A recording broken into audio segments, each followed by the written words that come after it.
Alors, notre groupe de travail, qui est essentiellement constitué d'anthropologues et de psychologues ou de gens qui ont à voir avec la psy, mais qui travaillent en anthropologie, va se centrer sur des études de cas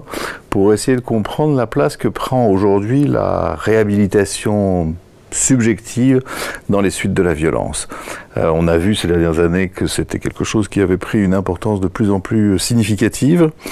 Et notre objectif, ça va être à la fois d'étudier cette réalité et puis surtout de comprendre quels sont les dispositifs qui ont été mis en place selon les pays, selon les circonstances et selon les types de violences.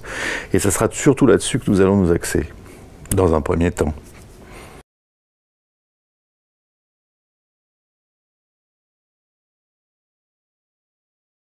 L'enjeu n'est pas tant d'essayer de recouper la psychiatrie et l'anthropologie, c'est vraiment d'être anthropologue, sociologue ou historien, mais dont un des objets à avoir avec la psychiatrie. Alors c'est plus utile d'être psychiatre quand on veut faire ça, puisque ça évite un certain nombre de confusions, et on sait grosso modo qu'est-ce qu'on va regarder,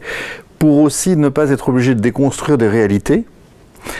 pour avoir à s'interroger sur la façon dont elles sont reconstruites dans l'espace public. Or, notre objectif, c'est vraiment d'essayer de comprendre cette place et les dispositifs qui sont mis en place sur la composante psychique, sachant quand même que ça fait très peu d'années qu'on a accordé une telle importance au sujet comme un sujet psychologique. Autrefois, ça ne veut rien dire autrefois, mais on pourrait dire jadis, les historiens aiment encore moins, mais il y a une vingtaine ou une trentaine d'années, finalement, quand on voulait caractériser quelqu'un, on le caractérisait par son action politique, on le caractérisait par sa classe sociale, on le caractérisait par sa détermination, enfin par tout un tas d'éléments qui relevaient, on pourrait dire, d'une certaine conscience de soi.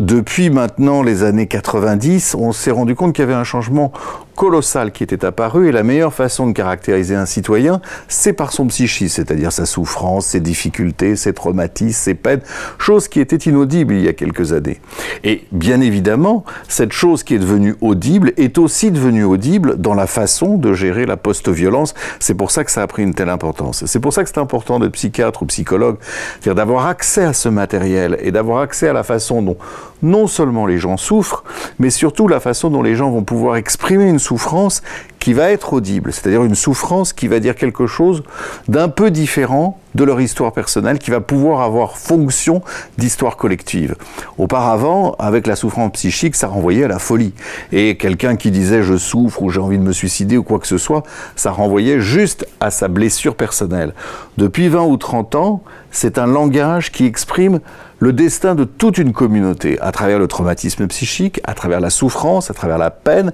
on exprime un destin collectif. Donc, prendre en charge cela et essayer de le réparer devient une fonction sociale éminemment importante. C'est pour ça que notre double valence, psychiatrie et anthropologie, est nécessaire, mais nous allons nous focaliser quand même sur une approche anthropologique et sociologique de ces dispositifs et des modalités d'inscription qu'ils ont dans l'espace public.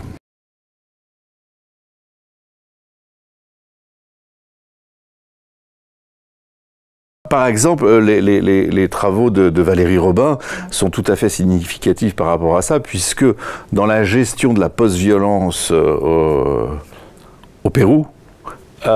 il est question de l'exhumation de ces corps qui ont été laissés à l'abandon ou qui ont été ensevelis sans autre forme de funérailles. Le moment de l'exhumation de ces corps, la restitution à la famille, était quelque chose qui a une haute fonction symbolique individuelle, puisque c'est quand même quelque chose de très individuel que de récupérer le corps de ses proches pour lui donner une sépulture familiale, pourrait-on dire, et en même temps c'est un moment éminemment collectif, puisqu'il s'agit de faire la œuvre de réparation psychique de la descendance, si vous voulez, par la possibilité de faire enfin un deuil, et de restauration collective par le biais de ces dispositifs de deuil collectif où on restitue les corps.